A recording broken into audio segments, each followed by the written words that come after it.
നിരന്തരം ഒരേ പാപത്തിൽ വീണുപോകുന്നവരാണോ നിങ്ങൾ? സ്വഭാവദൂഷ്യം കൊണ്ട് നിരന്തരം ഏതെങ്കിലും ഒരു കാര്യത്തിന് അടിമയാണോ? എങ്കിൽ നാം നമ്മുടെ ശരീരം ഉപയോഗിച്ച് അതിൽ വീഴാതിരിക്കാൻ ശ്രമിക്കുന്നതിനേക്കാൾ എത്രയോ എളുപ്പമാണ് ദൈവസ്നേഹത്തിൽ വളരാൻ ശ്രമിക്കുക. ദൈവസ്നേഹത്തിൽ വളരാനുള്ള നമ്മുടെ ശ്രമക്കുറവല്ലേ ഈ പാപത്തിൽ വീഴാനുള്ള കാരണം. അതുകൊണ്ട് തന്നെ ഇനി മുതൽ ആ പാപം ചെയ്യാതിരിക്കാൻ നാം ശ്രമിക്കുക എന്നതിനേക്കാൾ നമ്മുടെ ജീവിത ലക്ഷ്യം ദൈവസ്നേഹത്തിൽ വളരുക എന്നതായിരിക്കട്ടെ.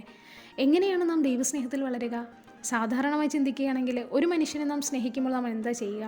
ആ മനുഷ്യൻ്റെ കൂടെ ആയിരിക്കാൻ നമ്മൾ ശ്രമിക്കും, കൂടെ ഇരിക്കാൻ ശ്രമിക്കും, ആ മനുഷ്യനെ പറ്റി കൂടുതൽ അറിയാൻ ശ്രമിക്കും. എങ്ങനെയാണ് അറിയുക? ഈശോയെ പറ്റി നമ്മൾ എങ്ങനെ അറിയുക? ഈശോയുടെ കാര്യങ്ങളെല്ലാം വ്യക്തമായിട്ട് നമ്മുടെ ബൈബിളിൽ കൊടുത്തിട്ടുണ്ട്.